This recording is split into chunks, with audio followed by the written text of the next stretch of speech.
श्री शिवाय नमस्तुभ्यम। आइए जानते हैं सोमनाथ ज्योतिर्लिंग के कुछ रोचक बातें और उनकी पौराणिक कथा। शिव पुराण के अनुसार सोमनाथ ज्योतिर्लिंग भगवान शिव का प्रथम ज्योतिर्लिंग है और पुराणों में सोमनाथ ज्योतिर्लिंग की स्थापना से संबंधित कथा इस प्रकार है। जब प्रजापति दक्ष ने अपनी सभी 27 पुत्रियों का विवाह चंद्रमा के साथ कर दिया तो वे बहुत प्रसन्न हुए।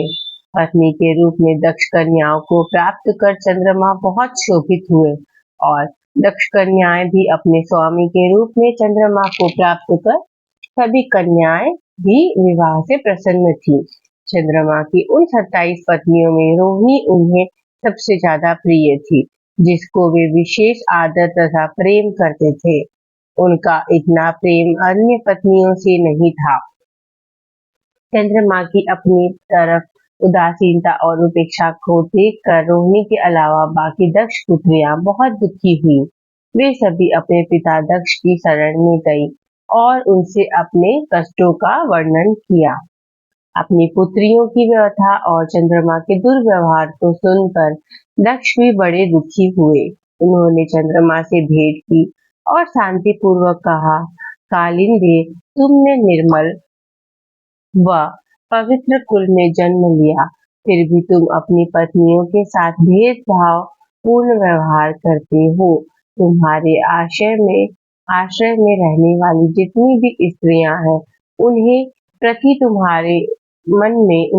तुम्हारे मन में प्रेम कम और अधिक ऐसा सौतेला व्यवहार क्यों है?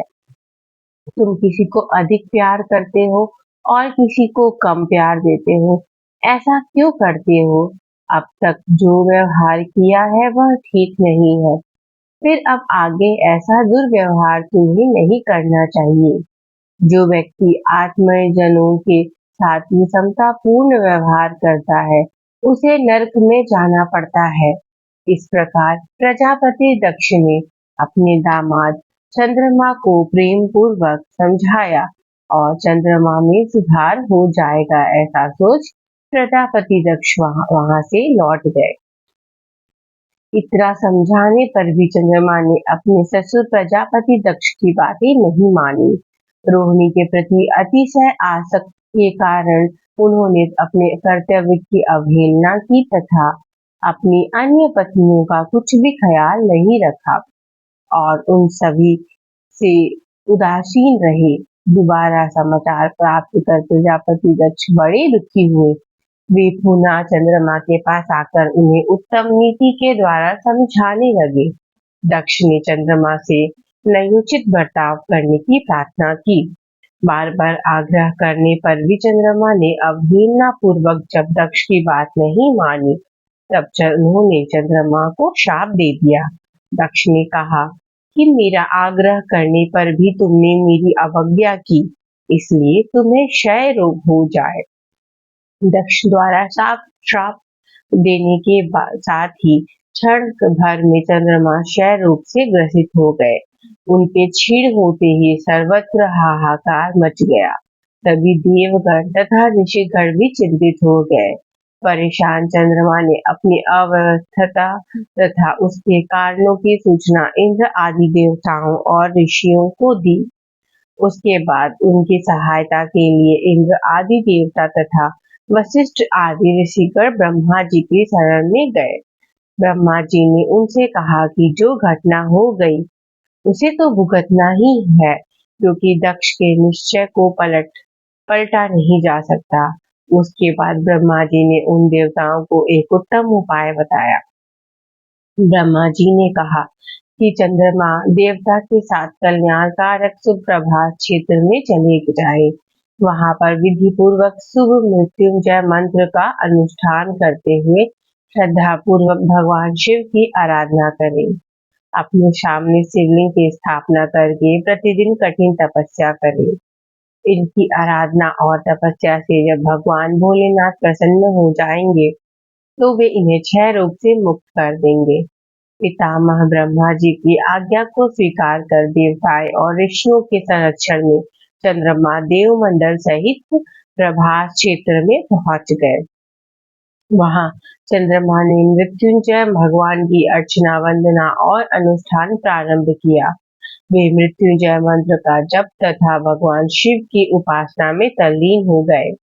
ब्रह्मा जी की आज्ञा के अनुसार चंद्रमा के 6 महीने तक निरंतर तपस्या की और वृषभध्वज का पूजन किया। 10 करोड़ मृत्युंजय मंत्र का जप तथा ध्यान करते हुए चंद्रमा स्थिर चित्त से वहां निरंतर खड़े रहे। उनकी तपस्या से भक्त वत्सल भगवान शंकर प्रसन्न हो गए। उन्होंने चंद्रमा से कहा, चंद्रदेव, तुम्हारा कल्याण हो। तुम जिसके लिए यह कठोर तप कर रहे हो, उस अपनी अभिलाषा को बताओ। मैं तुम्हारी इच्छा के अनुसार तुम्हें उत्तम वर प्रदान करूंगा।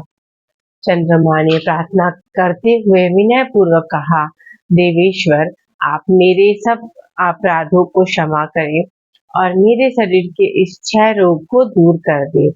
भगवान शिव ने तपस्या से प्रसन्न होकर चंद्रदेव से वर मांगने के लिए कहा। इस पर चंद्रदेव ने वर मांगा कि भगवान, आप मुझे इस श्राप से मुक्त कर दीजिए और मेरे सारे अपराध क्षमा कर दीजिए। इस श्राप को पूरी तरह समाप्त करना भगवान शिव के लिए भी संभव नहीं था, अतः मध्य का मार्ग निकाला गया। चंद्रदेव, तुम्हारी कला प्रतिदिन एक पक्ष में क्षीण हुआ करेगी, जबकि दूसरे पक्ष में प्रतिदिन वह निरंतर बढ़ती रहेगी। इस प्रकार तुम स्वस्थ और लोक सम्मान के योग्य हो जाओगे।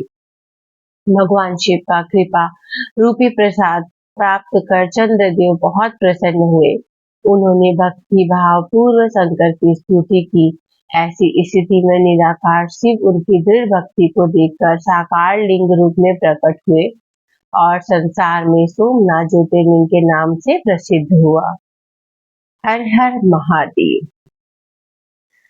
भगवान शिव के सभी भक्तों से मेरा अनुरोध है कि ऐसे ही शिव और भगवानों से जुड़े हुए पौराणिक कथाओं को सुनने के लिए इस चैनल को सब्सक्राइब करें और बेल आइकन को क्लिक कर लें, और कथा पसंद आई हो तो वीडियो को लाइक करें। धन्यवाद।